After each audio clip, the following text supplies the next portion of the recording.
Phone tapping కేసులో దర్యాప్తు speed గా కొనసాగుతోందన్నారు west zone DCP Vijay Kumar. ఈ కేసులో రాజకీయ నేతలను విచారిస్తామన్నారు. సాక్ష్యాలు సేకరించిన తర్వాత ప్రజాప్రతినిధులను విచారణకు పిలుస్తామన్నారు.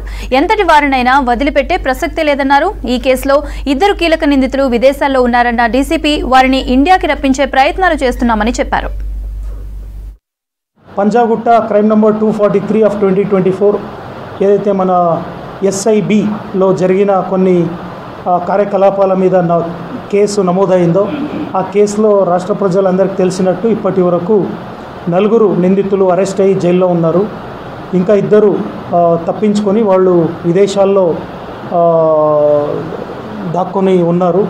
వాళ్ళని రప్పించడానికి ఇప్పుడు చట్టపరంగా ఏదైతే ప్రాసెస్ చేయాలో ఆ ప్రాసెస్ జరుగుతుంది. ఒకటి. రెండోది, ఇప్పటి వరకు జరిగిన దర్యాప్తు ఆధారంగా సేకరించిన సాక్ష్యాధారాలతో ఛార్జ్షీట్ నమోదు చేయడం జరిగింది.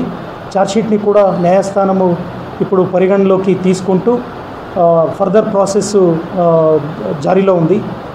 ఇప్పుడు గౌరవ న్యాయస్థానం పర్మిషన్ తీసుకొని ఇంకా కొత్త విషయాలపైన ఆ కేసుకు సంబంధించిన కొత్త విషయాలు ఇంకా కొందరు ఎవరైతే అనుమానితులు ఉన్నారో వాళ్ళపైన కూడా దర్యాప్తు చేయడానికి పర్మిషన్ కూడా తీసుకొని దర్యాప్తు కొనసాగుతుంది.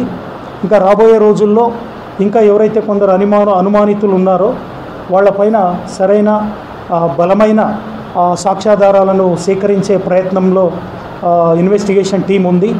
సాక్ష్యాధారాలు దొరికిన వెంటనే ఇంకా కొందరి అరెస్ట్ కూడా చేయడం జరుగుతుంది. చట్ట ప్రకారంగా ఎవరైతే ఆ నేరాలలో ఆ కుట్రలో పాల్గొన్నారో వాళ్ళు రాజకీయ నేతలు కావచ్చు, బయట వాళ్ళు కావచ్చు, వాళ్ళు ఎట్లాంటి వాళ్ళైనా కూడా వాళ్ళపైన సాక్ష్యాధారం మన ఇన్వెస్టిగేషన్ టీంకి అందింది అంటే ఖచ్చితంగా చట్టపరంగా చర్యలు తీసుకుంటారు. ఆ చర్యలు తీసుకొని